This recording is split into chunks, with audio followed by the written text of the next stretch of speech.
Hi, this is my Suzuki Violin Book 3 analysis video. So, someone asked me, um, when are you gonna do the Suzuki Book 3? So I was like, yeah, I'll just do it. It's been a while, so I don't remember, like, exactly what's new, but, I'm gonna try to keep this, like, not too long, so I'm gonna look at each piece, see what's new, pointed out um, what my first impressions are and what you should be thinking about, like what, in my opinion, is pretty important from a glance as you go through this book. So here we go, book 3. I have kind of an old version, so some it might be different if you have like one of the newer versions, but the songs are the same, or pieces are the same. Some of the exercises might be different, but the ideas behind everything should be very similar.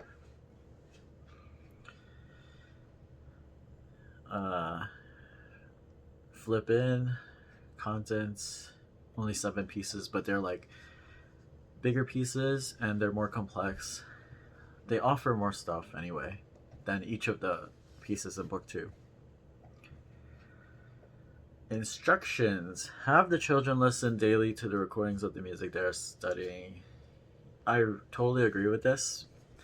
This listening helps them make rapid progress. Yeah, listening helps you progress really fast. Way faster than if you don't listen. Because kids copy things very well. So that's why you should make them listen to good recordings.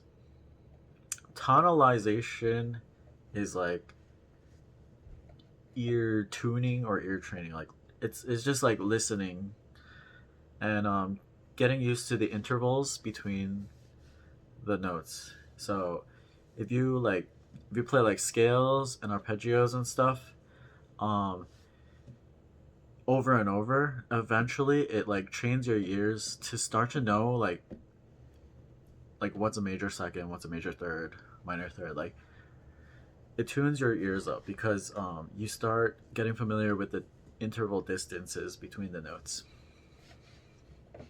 3, constant attention should be given to accurate intonation. Intonation, it's really important. If you keep pestering your students, like this note should be higher, this note should be lower, eventually they start, it makes a huge difference. They start getting more in tune. Let's see. In volume 3, particular emphasis should be placed on the study of phrasing. Children should learn to end each phrase pianissimo. Basically, the same thing as like I say a lot to my students, like fade out at the end of each note. That's basically saying the same thing. All right, next page, we have tonalization. It's kind of like trying to tune your ears to to know the interval distances more. So you see, like number 1, you have an arpeggio-ish thing, but then it goes like major and then minor. So you have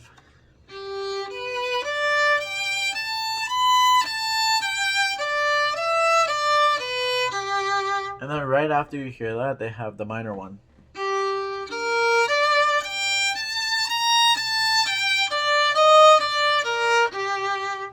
So what you should be paying attention to is the difference in sound between the major or happy one versus the minor one or sad one. You can even purposely like exaggerate a little bit to make a more contrast between the happy and the sad one. It makes your playing more interesting, I think. So the first one is like notes on the D and A string. The second one is kind of the same thing, but notes on the G and the D string.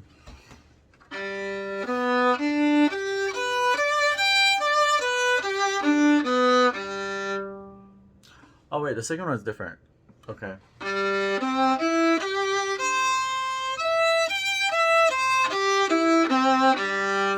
Just different jumps.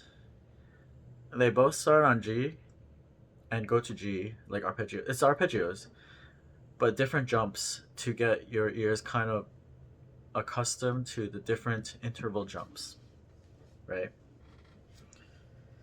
And then number 3, I kind of have no idea why this random song is here. It's cute though.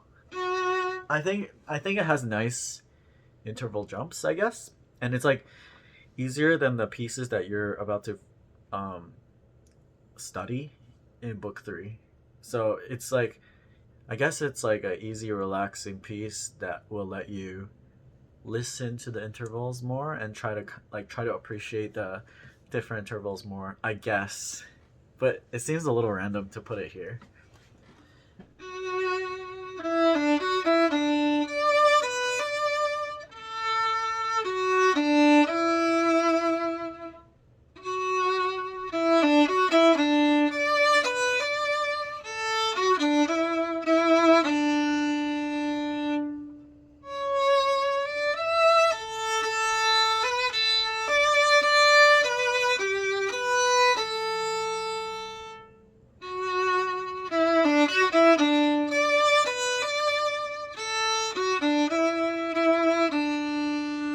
Very nice piece though.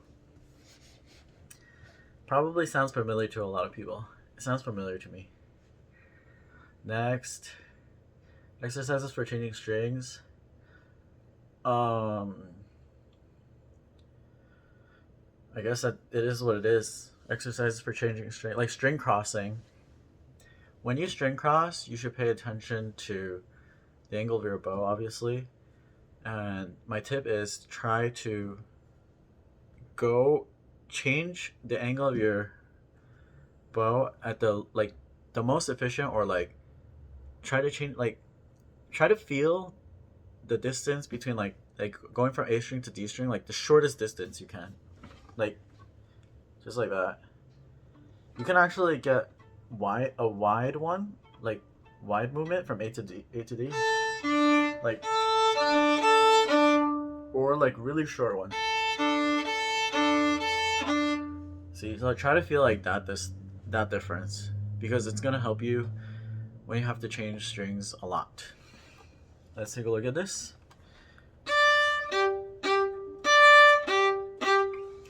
Number 1, it starts you on really easy string cross, and then all of a sudden you have to do E string, D string. So it's like jump over the A string. That's actually pretty hard, so you might want to pay extra attention to that.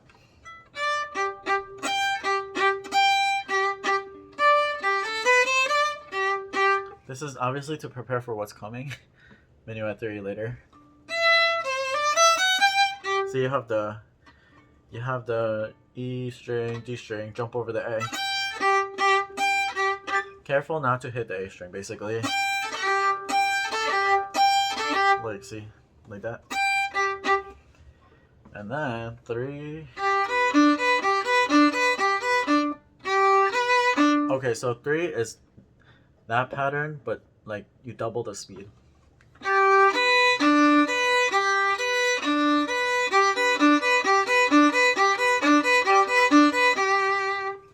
So they want you to get used to that specific pattern, which seems to be a very useful pattern. So they wrote quarter notes and then eighth note. So whatever speed you want in the beginning, and then double it.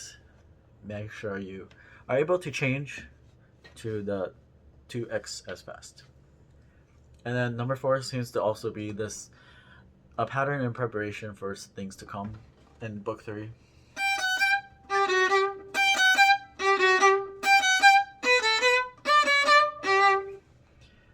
Number 5 is just more arpeggios, which is just really useful for everything.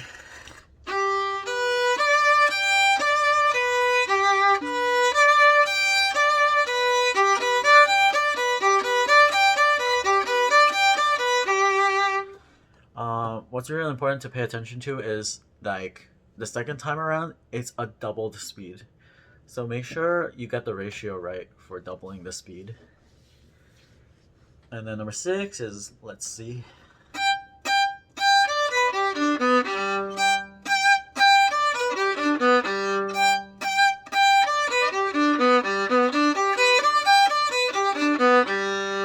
Kind of more arpeggios, more intense, I guess. I think that's it. Next, okay, Gobot. I think I said I would like point out the new stuff, but it's been so long since I did Suzuki 2. I kind of don't remember what's new, so I'm gonna just say what stands out to me, okay? First thing that stands out is like you have like dots and then no, and then smooth, no dots, dots and then smooth, right? So I would say try to make the contrast really contrasted. Flick the dots from the string, and then make the smooth notes very smooth.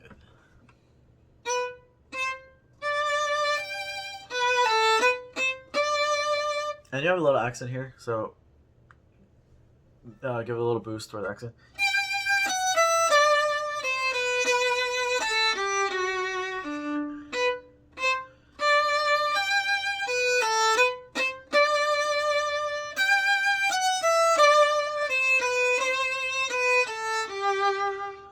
Here's a hush hush part.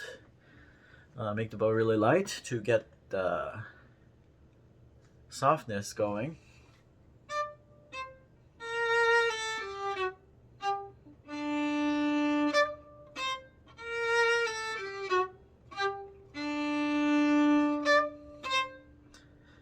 Oh, and then mezzo forte, so ladder.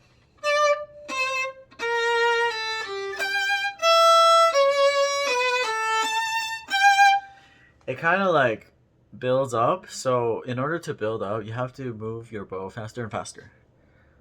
You can get a little bit heavier and heavier, but that's not the only thing.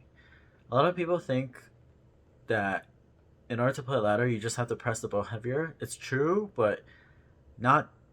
It's not all of it. So it's slightly true. So like in order to play ladder, you want to make the bow a little bit heavier as you want to play louder, but also the bow speed is faster.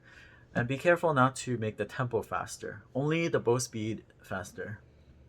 So that's why you need like smart bow distribution in order to get that done without like running out of bow, crashing to the end, or like accidentally making the tempo faster.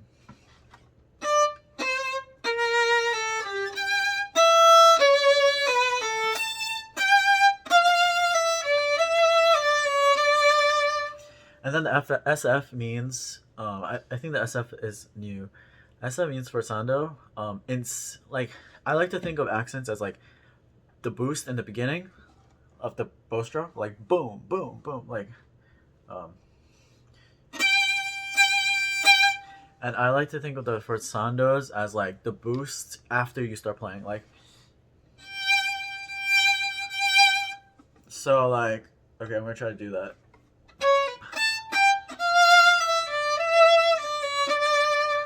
I would do it more like that.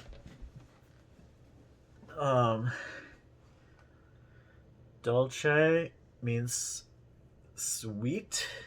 I mean, there's like a lot of like these Italian words. I think they're probably all in the glossary in the back or something. If anything, you can just Google all of that. I forget what a lot of these Italian words mean. A lot, embarrassingly, a lot. So I just Google them. Like, I just know dolce means sweet, right? To me, sweet is like you use a lighter bow, you vibrato a lot. Gets the job done. Let's see what else.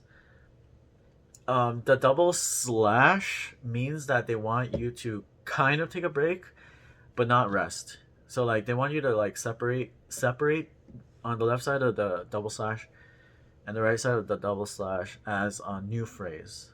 Okay. So like show that, kind of take a breath and show that you're starting a new phrase, but also don't mess up the rhythm, kind of. Don't like lag the rhythm. So let's see. It's quiet here.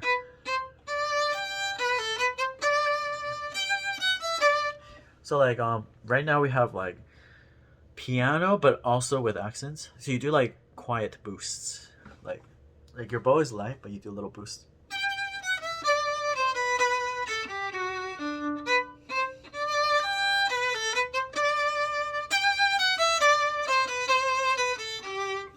And all of a sudden, like, there's a double slash. I want to show, like, different mood. It's a different phrase. Move the bow really fast, I guess. Vibrato light.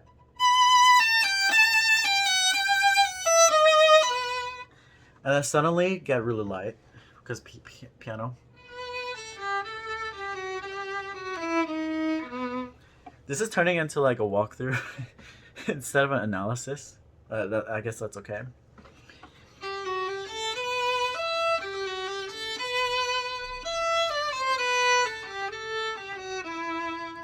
Mood change because of the double slash. So mood change, new phrase, change your mood. So it's easy because it's suddenly louder, mezzo forte. And it's also happier.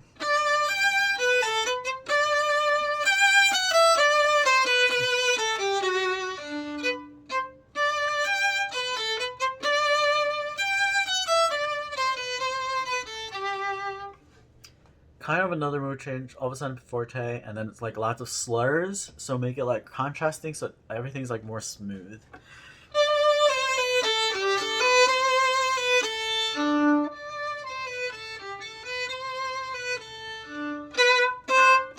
Next page. Now you see double forte, so they want this to be super intense, so show that you really try to use a ton of bow.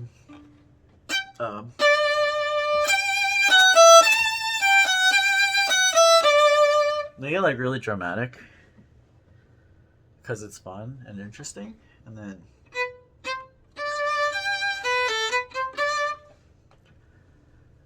a lot of the same thing, right? I think it's interesting how in the third line of this you have accents, but then you have like forçandos, violin, and then the first part is forte, and the second part is piano. So it's like, remember with accents, the boost in the beginning of the bow? Also, another tip with accents is that, like, if you vibrato right at the beginning, it kind of sounds cool. If you do like right in the beginning, right end up vibrato right away, it's pretty cool. No accent there. My mistake. And then lighten your bow to change the mood. And then forçando is like wah.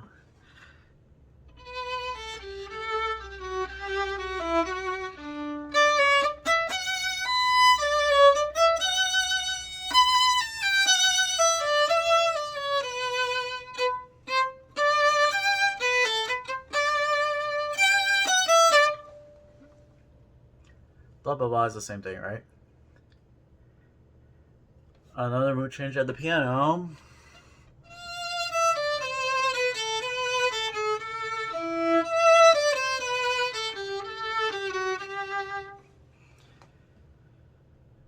Blah blah blah is the same thing until the end.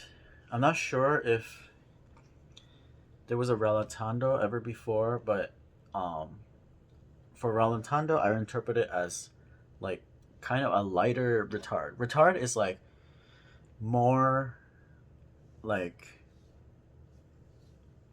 intended slowing down. A rallentando is more like you're walking, but like all of a sudden your clothes are getting more wet, so you're getting heavier, and that kind of slowing down. Wait, where is it? Okay.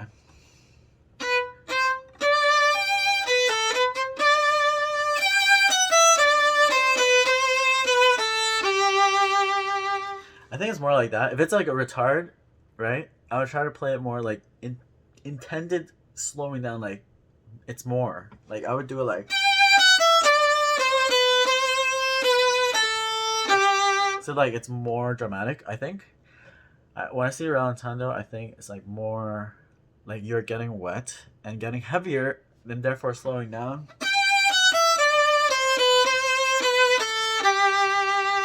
I just think it's like more like that. Next, minuet. The famous one. This is the famous one. Everybody knows it. I don't know. There's nothing that new about this. At least in the beginning, right? Except in book 3. It shows up again in book. I think there was minuet in book 2 also. Either book 2 or book 1. Or maybe both. I can't remember. But in this one, you get the sad part. In the second page. That's what's the new part. That's the new thing about this one. In the beginning, you're like, oh, this again. So happy, it should be easy. And then you see the sad part.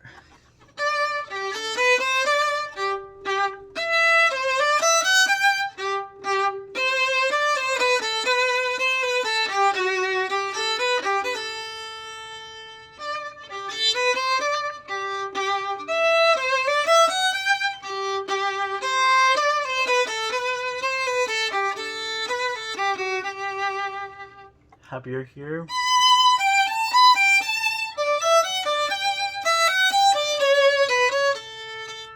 Crescendo. So like remember crescendo, like increase your bow speed.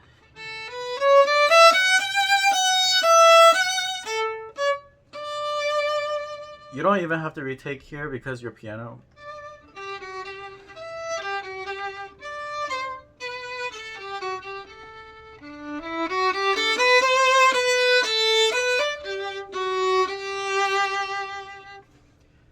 And then the same thing repeats, but then after that, you get the sad part. So what you should pay attention to here are, of course, you have a low pinky all of a sudden. You have a low first finger all of a sudden. Pay attention to which fingers are now close together. Something like that. Because things are different now. And I just noticed Cookie is upside down. So then, when did that happen? And then, see, like pinky and third finger are close together. Pay extra attention to that.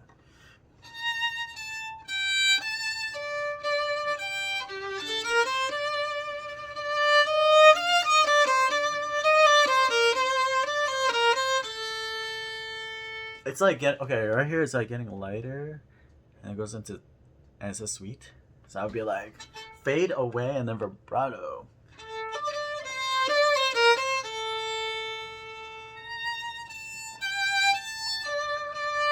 Keep the vibrato going to keep it sweet, I guess.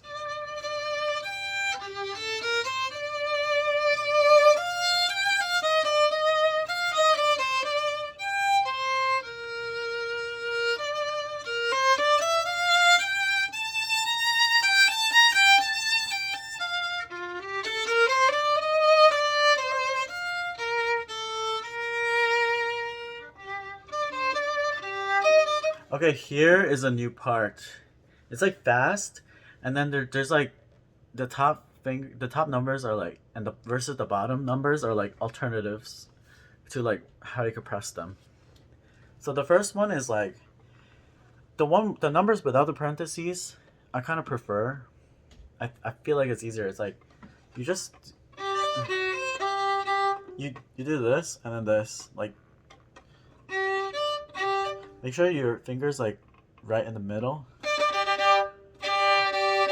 The best spot is like if you put your finger down and you play both, it's like a perfect fit. That means you're perfectly in the right spot.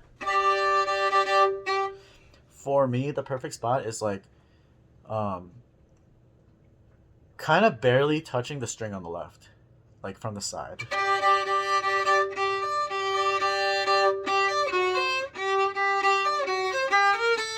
The alternative is 3-3-2-1-3-1. Then this time, if you do that one, you don't have to do this. But then you have to move your first finger up, which is less comfortable for me, but it's not bad actually.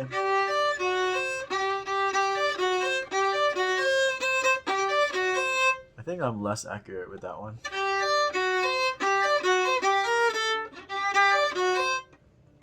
It's just practicing. I'm not used to that for sure. I like how this feels for some reason. But it's nice how they give it like alternative.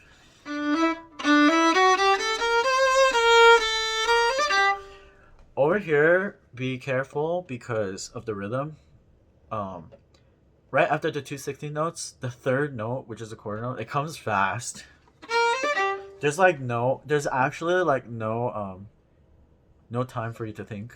So when you press down on the 2-3, your third finger should be hitting the A and D string at the same time. See, like hitting both. You can't you don't want to press only the A string because you have no time to like lift and press the D string. So you want to press both. See? So you're aiming like directly for both.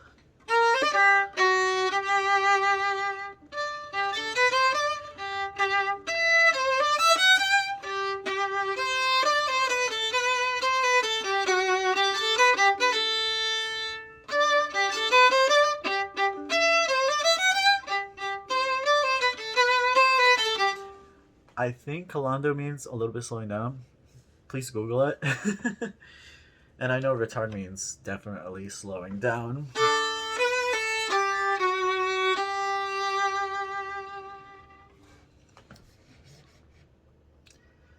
Next is Gavotte in G minor. I call this the sad song. It's in minor, and it's like one of the first like super minor pieces that you play. So your job is to make this very sad.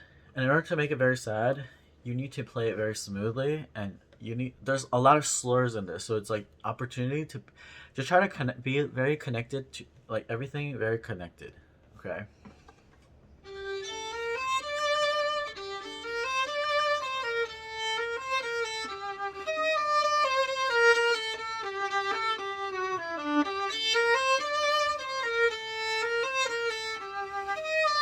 If you can like connect everything, like whenever you change the important part of this is like whenever you change your bow direction, try to keep whatever speed and weight that you have through the bow change if you can, and because that will make the phrase sound like it's like one phrase and it keeps going.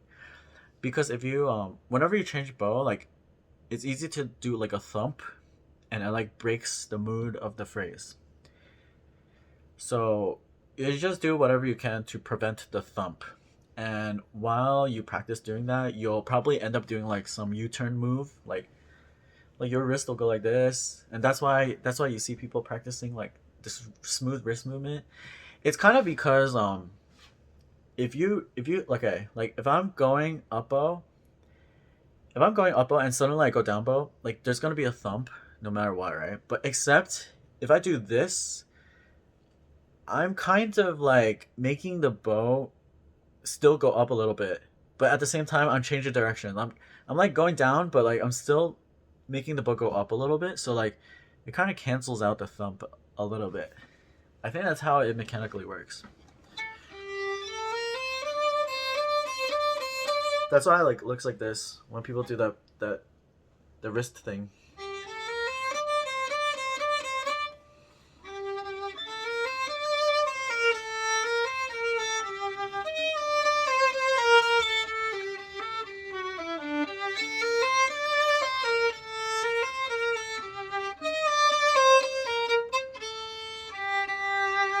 And try to like keep the vibrato going through the different changes too. Everything's basically piano, except like some like getting louder. So keep the bow really light. Add some like nice vibrato, nice fatter vibrato on the longer notes.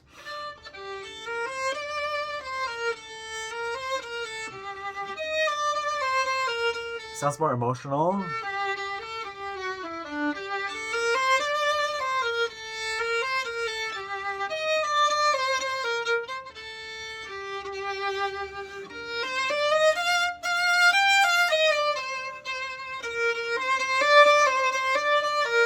Over here, like this thing is new because it's like syncopation, which means that you're changing notes like on off beats where the metronome usually does not click, like, or like in between metronome usual clicking spots.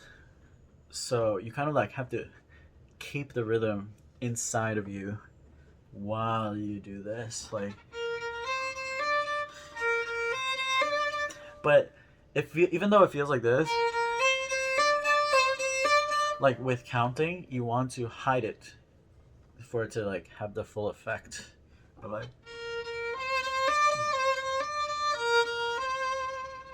But like you're really just counting like crazy.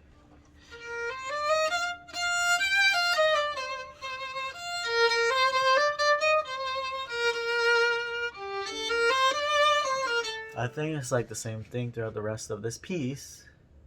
Oh wait, no. On the second page, the mood changes and all of a sudden it gets kind of like more serious and more intense. So before I was like piano the whole time, all of a sudden it sounds more serious because all of a sudden they put in like a C sharp, which is like crazy because there was never any C sharp before. Was there? No. So I'll play this with more intensity and just more bow, more vibrato. More vibrato is the answer to everything.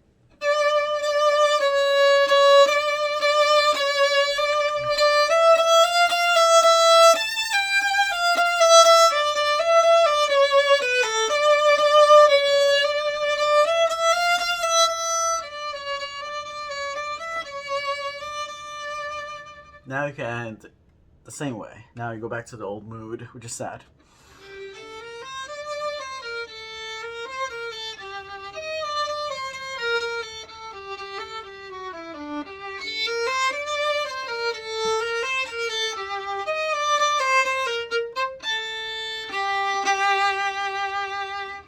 Polka means a little, so a little retard. I kind of did a lot, but usually I like to make things dramatic. So I would say I would argue that usually I would do it even more. That's what you call interpretation, personal interpretation, which makes people mad. And then here we have another tonalization exercise. All right, we're getting into like minor scales. So specifically, this is a melodic minor scale, which means that it's like it sounds raised when you go up, and then it lowers when you come down.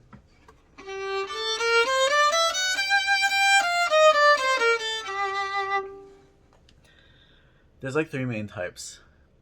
This scale, the harmonic scale, which is like the Egyptian scale, which you get the Egyptian at the top.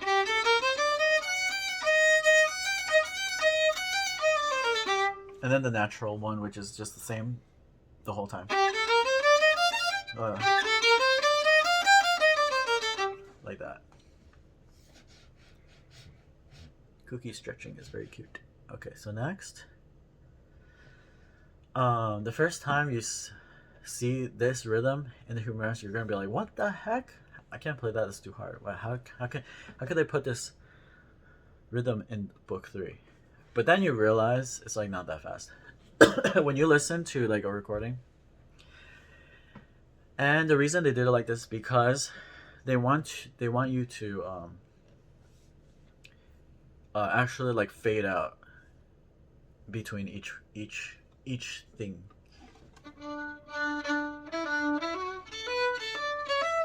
The main key to this, I think, is it kind of intensifies, but like I think like the smart way to think about your bow distribution here is like start at the tip, because the tip is like good for being quiet because it's so light, right? And then crawl your way up to the frog, and then when you're at the frog, then you have like a ton of bow to like play that super long note and just vibrato to your heart's content. And then after that super long note, you'll be at the tip again. So like crawl up to the frog.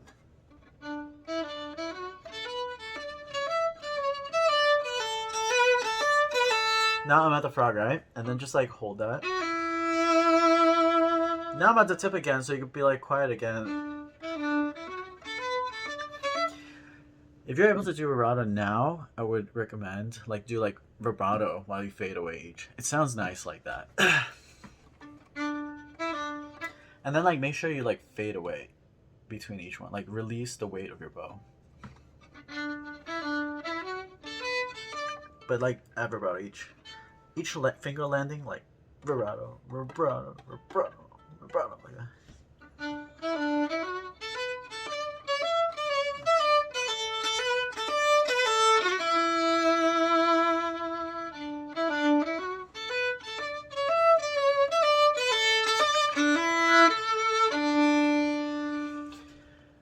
Mood changes right after that, after you repeat, of course.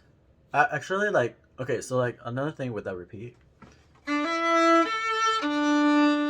See, like you end up at the tip anyway, so you don't have to like do anything. You just keep going.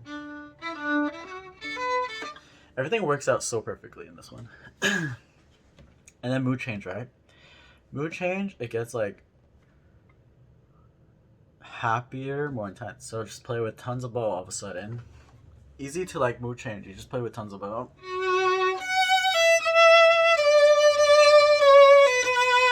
Watch out for the dotted rhythm.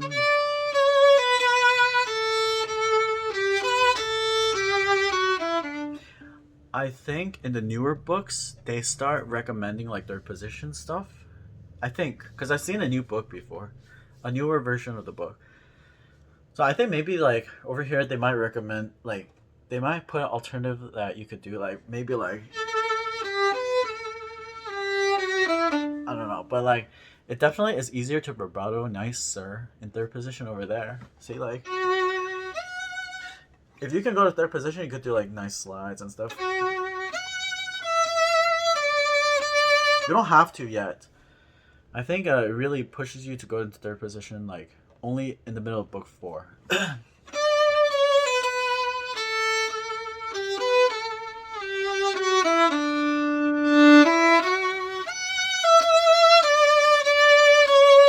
The mood is like more feels more right to me. Like you just do like this, like a lot of bow.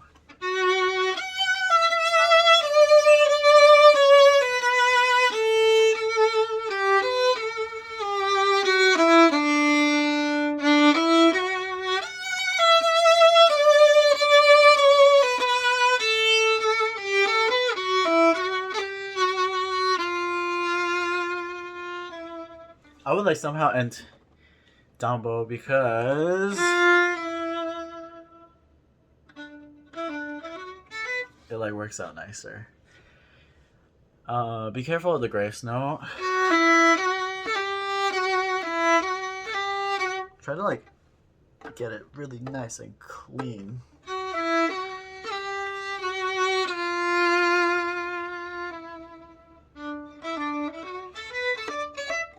Same thing, except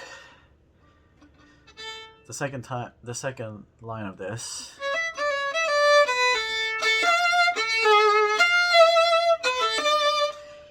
It gets weirder, like if it just feels like different and more intense because of the different notes.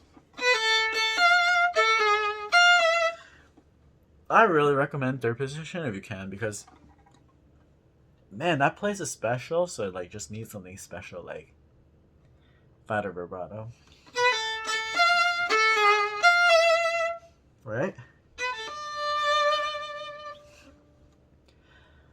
And then all of a sudden, it's like going for like this deep, serious mood.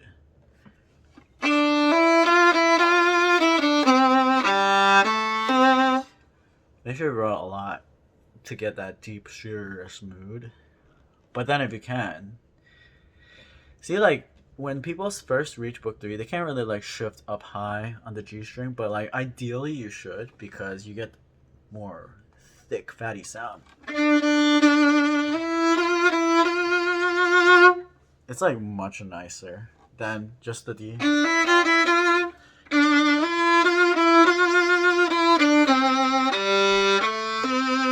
Somehow just much nicer.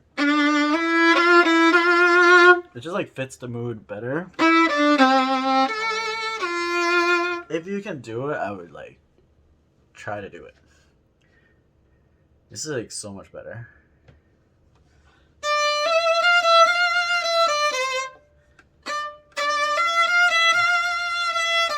This actually works out easier for me if I go third position. On the next page, by the way, second line. If I just go to second position like this,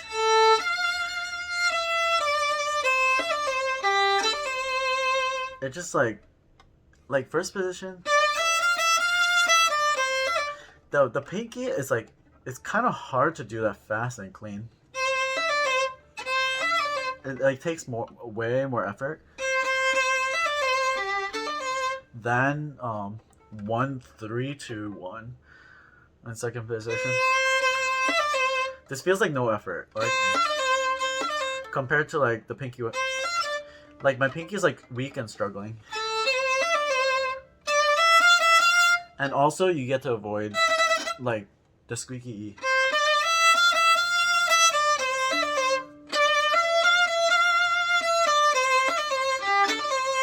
See, it's just much nicer if you could do it.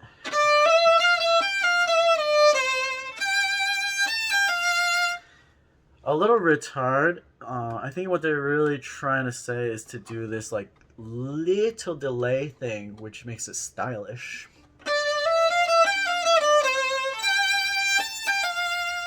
Look at that.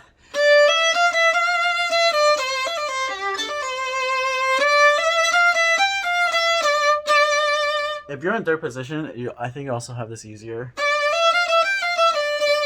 Because then you could go do that nice slide, right? You know? Wait, what is it saying with the 3-3? Let me see.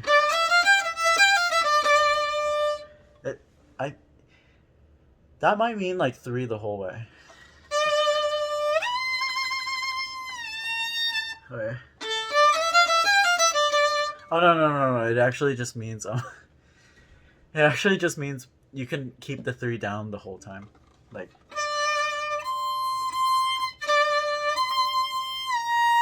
Like, it's not ideal for me. If it did, I'm thinking about it, and it's Suzuki Book 3, and it's intended for like more beginners, right? So it wouldn't like do something crazy like that. But it would be cool if you did.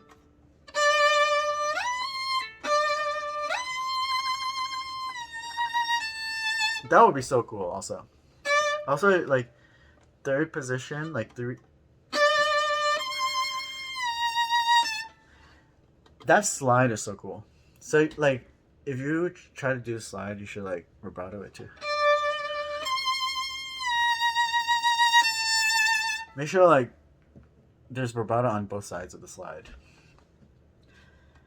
And that's basically it, except the ending. Okay, the ending has triple P's. Basically, please fade away.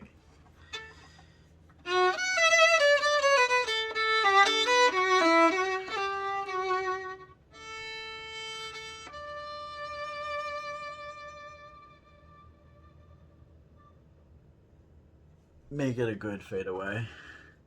And then at the bottom of this, they're trying to like help you out with the rhythm of this piece.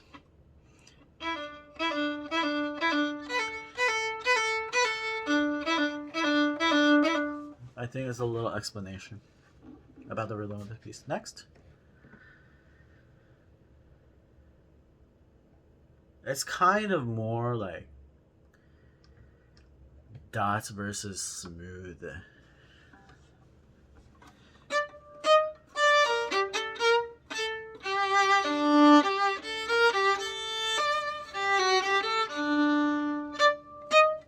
So by now you should be good at flicking, hopefully.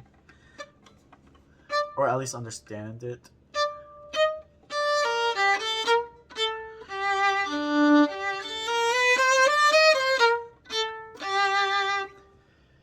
Big, all of a sudden, with accents. Big, glorious.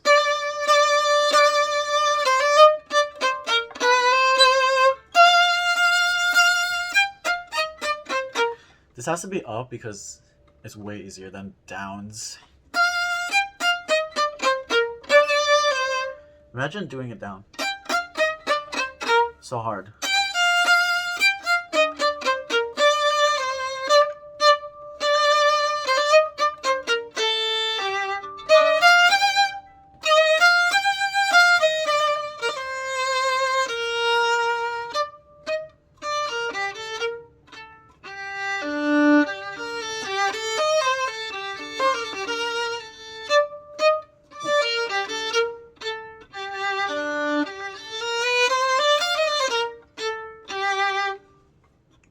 Mood change because key change, so all of a sudden like happier.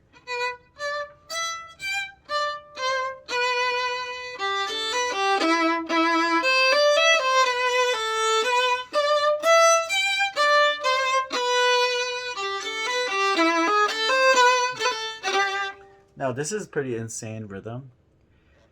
Just make sure that the double dotted eighth note is just basically the double dotted eighth note means like they want you to hold that note like a little extra long and then do the second note a little bit extra short. Like that.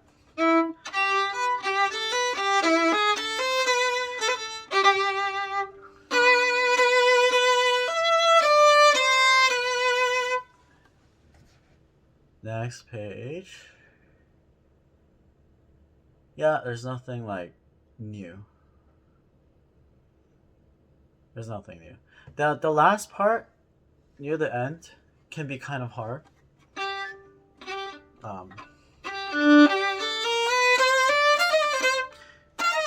This can be a little hard.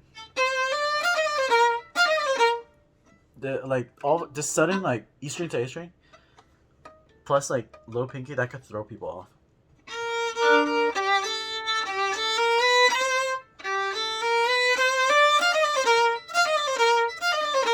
It's really hard, I will say, it's really hard to play that evenly. It's something you have to get used to.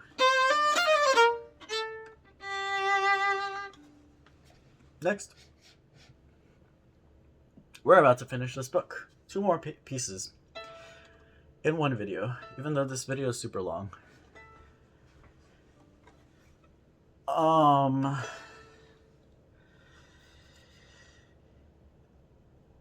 I don't know, by now you're starting to get used to it. Like they love those like short notes, long notes, short notes, long notes.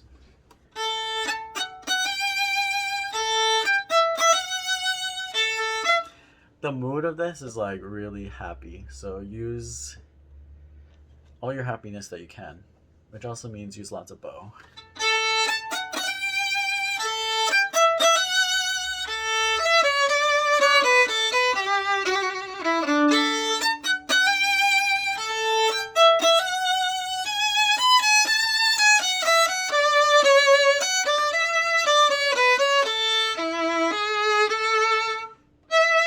Skip the repeat.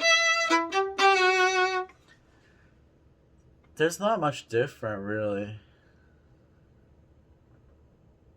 There's not much different. Just maybe like thrown in trills. Maybe a little bit different, like at the end. Maybe. Make sure you have this mood change right here, the gavotte. Suddenly like more intense and serious. And then like make it more serious because it's more funny when you start to do like the light flicking. So it's like, and then all of a sudden you're like, that's like, it makes it more cute. And then you're a bit more serious. And then it's just like more contrast. More contrast is good. It's more fun.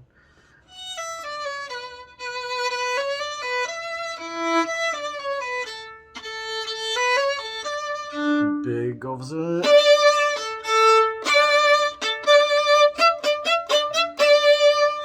Get really quiet because it has to build up.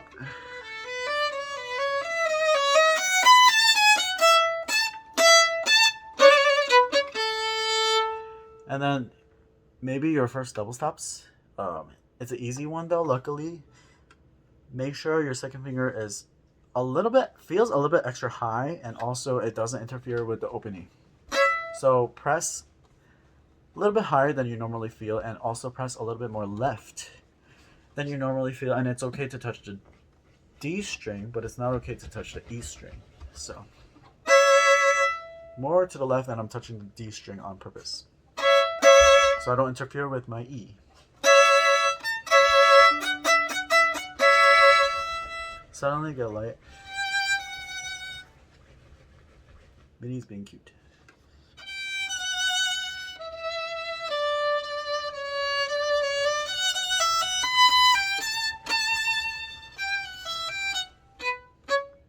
Flicks. You see crescendo, so you think, is it a build-up? It is.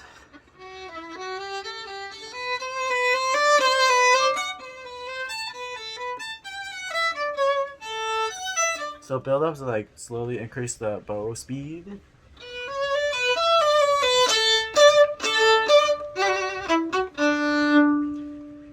That's basically it for this.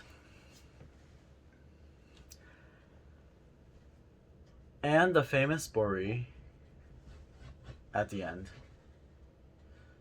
I do have extra tips for this one though. For these chords, aim to have a nice bottom. So make sure you get a nice angle and get the nice bottom. And also the one on the top is supposed to have a trill, I think. I think this version it's like smeared out or something. Minnie is so cute.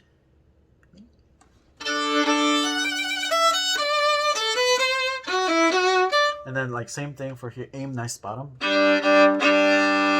So it's make sure you stick it right nicely the same way on both G and D string. And then transfer it to the top note and then give it a nice vibrato.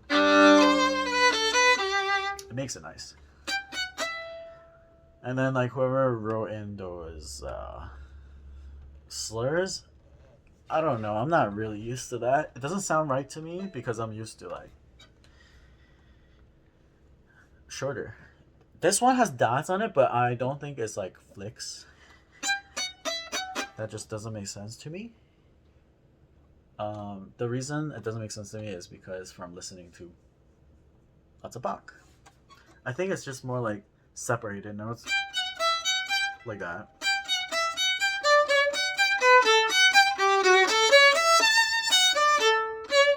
These are more flicky.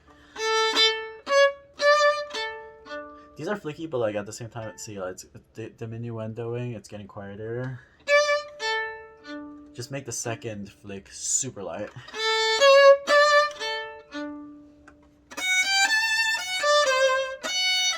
I do like that slur though.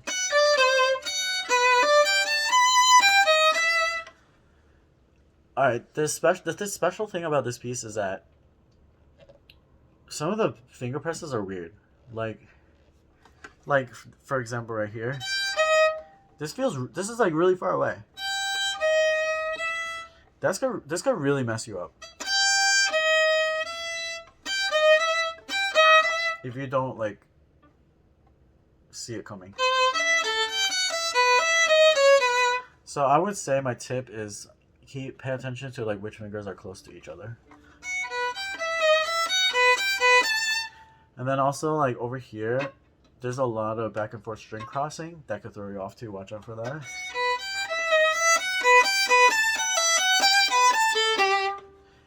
And then especially here, which is a jump from D string to E string. You could like accidentally hit the A, but you don't want to, right?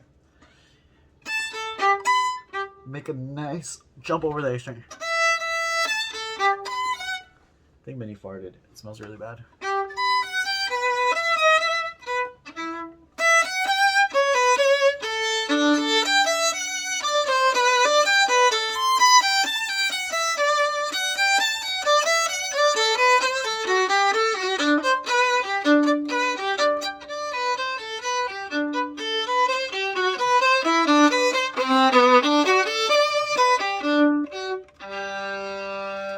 Be really careful on the intonation of this.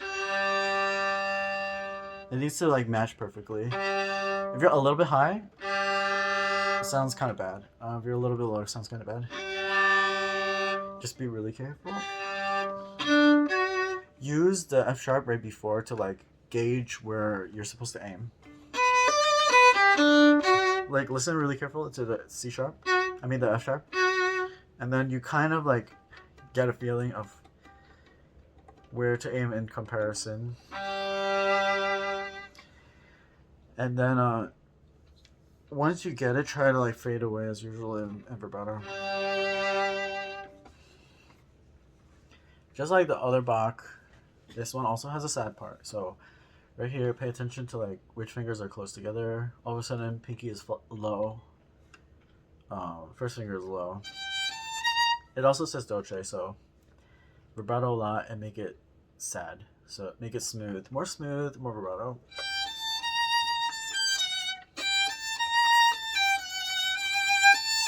Oh, by the way, like the two lines means separated note, even though there's a slur. That's what I like. Two separate.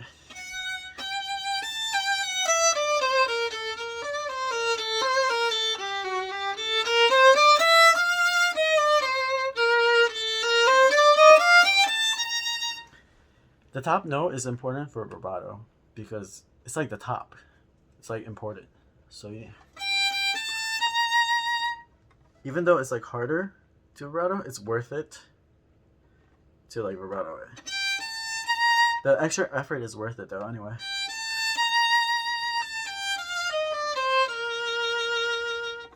Vibrato while fading out.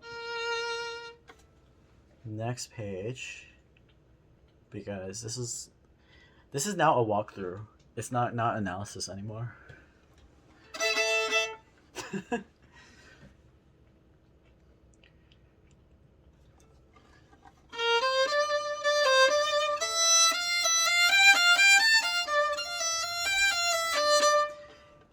Control yourself for here because like it's nicer if you like hold back a little bit.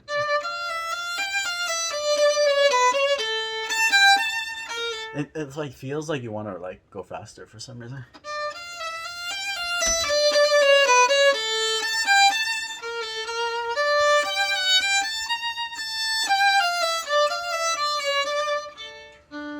Go like super light because it's a piano.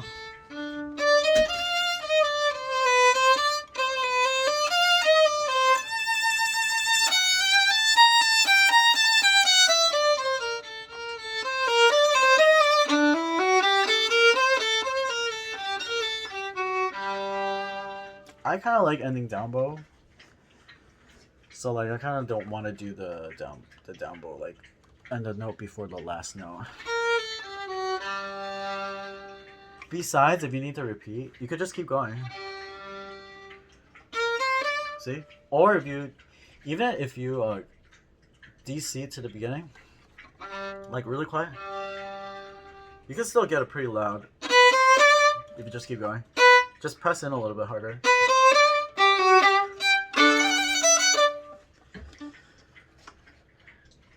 And then that's the end of the book. So at the end, it's like it's trying to help out with that, with the trill actually, with the trill that whoever that got like erased.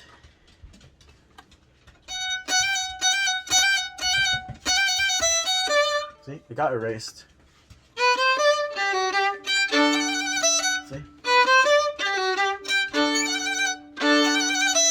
This is like proof that it's there. It just got erased. It's not right here.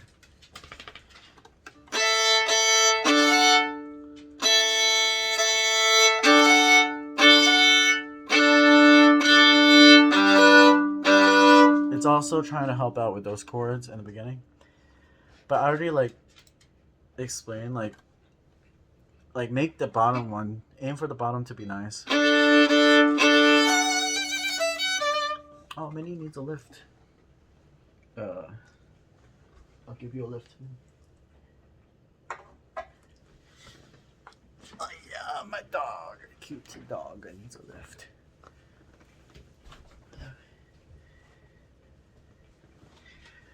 My small dog can't jump onto the bed, but my Cookie can. The other dog can.